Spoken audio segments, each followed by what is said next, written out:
Hello प्यारे साथियों, आप लोग जिस तरह से हमें फ़ोन करके बताए कि क्वेश्चन बहुत ही सर अच्छा था, आपका पढ़ाया हुआ ही आया है। और जिस तरह से आप लोग हमारे हिटमैन फील्ड पे छक्के चौके की बरसात कर देते हैं, आप लोग एग्ज़ाम हॉल में क्वेश्चन बना के हमें खुश किया है और आपने आपको भी खुश किया है। आइए देखते हैं, जिसका आपको बेसब्री से इंतज़ार है कि आज हमारा कितना सही हुआ है ऑब्जेक्टिव और कितना गलत हुआ है। कृपया आप मिला के हमें कमेंट में बताएंगे कि मेरा सर इतना सही हुआ है और इतना गलत हुआ है। आइए आज का पहला क्वेश्चन देखते हैं क्या था। बहुत ही इजी क्वेश्चन था, मैट्रिक्स से था और इन्वर्स निकालना था। इसका ऑप्शन नंबर बी होगा। क्वेश्चन नंबर सिंपल 2 नंबर था और इसमें घटाव था। इसका ऑप्शन नंबर सी होगा। क्वेश्चन नंबर 3, इसमें ए डैश निकालना था, इसका भी ऑप्शन बी होगा। क्वेश्चन नंबर 4 का ऑप्शन नंबर सी होगा, मिला लीजिएगा आप। और क्वेश्चन नंबर 5 का आंसर बी होगा, 6 का भी बी होगा, 7 का भी सी होगा और 8 का थोड़ा सा आप लोग मिस्टेक कर दिए। सेक इन्वर्स एक्स का डिफ्रेंसिएशन पूछा हुआ है। इसमें 1/1/x root under x square -1 होगा इसका। और 9 नंबर एक्स पे ए पे पावर एक्स का ए पे power x log A, option number A होगा। आइए देखते हैं क्वेश्चन नंबर 10। इसका आपका ऑप्शन नंबर होगा बी -10 x। और 11 को जब सॉल्व कीजिएगा तो इसका आएगा आंसर 0, ऑप्शन बी होगा। इसको जब सॉल्व कीजिएगा तो आपका आंसर IJK है पढ़ने में, तो 1 होगा। ठीक है। 13 नंबर क्वेश्चन का यूनिट वेक्टर निकालना था, इसका भी वेक्टर ये बी ऑप्शन होगा। क्वेश्चन नंबर 14 का ऑप्शन नंबर सी होगा और 15 का ऑप्शन नंबर भी सी होगा, 16 का भी बी होगा और 17 का भी आपका सी होगा। 18 का आपका बी होगा, प्रक्षेप निकालना था, प्रोजेक्शन ऑफ ए वेक्टर निकालना था। 19 नंबर का जो क्वेश्चन है उसमें आपको मिनिमम वैल्यू निकालना था। ध्यान रहे मिनिमम वैल्यू एक्स और Y greater than equal to 0 लिखा हुआ है, तो 15 नहीं होकर यहाँ पे आपका आंसर 0 होगा। 20 नंबर ऑप्शन क्वेश्चन का इसमें मैक्सिमम वैल्यू निकालना था। आप जब वैल्यू मान निकाल के पुट कीजिएगा तो ये मैक्सिमम वैल्यू 30 आएगा। और 21 नंबर का ये तो फार्मूला ही है, सी ऑप्शन होगा। 22 नंबर ए। 23 नंबर का आपका आंसर होगा बी नंबर होगा। चलिए 24 नंबर का भी बी होगा। 25 का सी होगा। 26 का बी होगा, थोड़ा सा टाइम लगेगा बी बनाने में लेकिन तुरंत बन जाता है। 27 का सी बहुत बार क्वेश्चन पूछा हुआ है आपके बुक का। 28 का भी बी होगा। 29 का सी होगा। 30 का सी होगा। 31 का बी होगा। 32 का बी होगा। 33 ये 33 का आपका ए नंबर ऑप्शन होगा, इंडिपेंडेंट इवेंट है। उसके बाद 34 का आपका क्या होगा, 34 का आपका ए हो जाएगा। फिर 35 का क्या हो जाएगा, डी हो जाएगा। और 36 का भी आपका डी हो जाएगा। 37 का ए होगा। और एक्स वाई तल का समीकरण, एक्स वाई तल पे जेड का मान 0, सी ऑप्शन होगा। 39 का बी, जेड एक्स की दिक को जाए, डायरेक्शन को sine of Z axis is 0 0 1।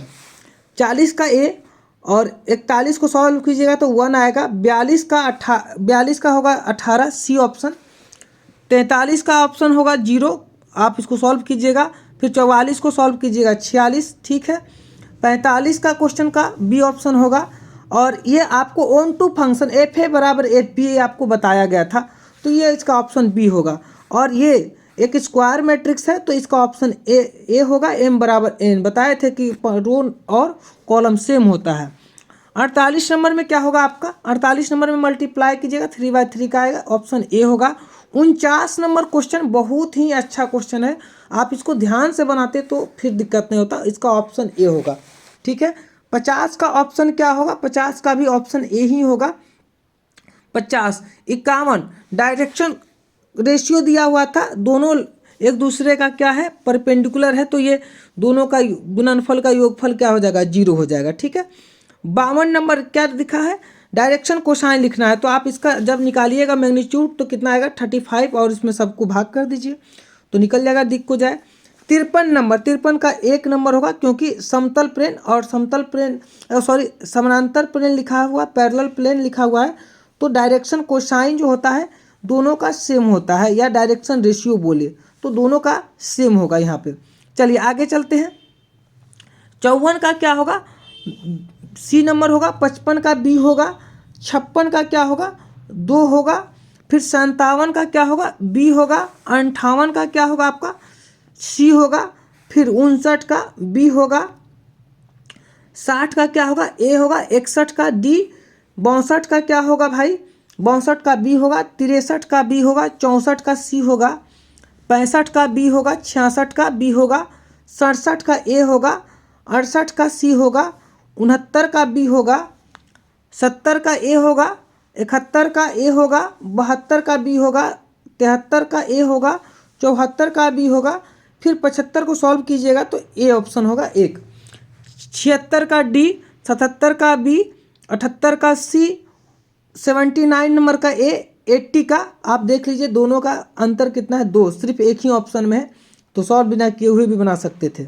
चलिए 81 का बी, 82 का जीरो, 83 का डी, 84 का बी, फिर 85 का बी, इतना कितना अच्छा क्वेश्चन है, सी ऑप्शन, 86 का सी, 87 का बी, 88 का ए, 89 का ए, 90 का ए, 91 का ए, 92 का सी। दो क्वेश्चन इस तरह का था इंटीग्रेटिंग फैक्टर निकालने का, दोनों का e⁻²x ऑप्शन होगा। फिर 93 का ए नंबर ऑप्शन होगा, 94 का क्या होगा बी नंबर ऑप्शन होगा, 95 का फिर क्या होगा बी नंबर होगा, और 96 का क्या होगा बी नंबर होगा, 97 का ए नंबर होगा, 98 को सॉल्व कीजिएगा तो इसका ए नंबर होगा, फिर 99 का एक आंसर होगा। लेकिन थोड़ा सा 100 नंबर क्वेश्चन में ऑप्शन को लेकर लग रहा था कि जे लिखा लेकिन वो आई ही है तो इसका भी ऑप्शन ए होगा। Thank you. जो भी इसमें गलत आपका होगा प्लीज़ हमको बताइएगा कि इसमें कौन कितना नंबर आपका सही हुआ है। Thank you watching for this video.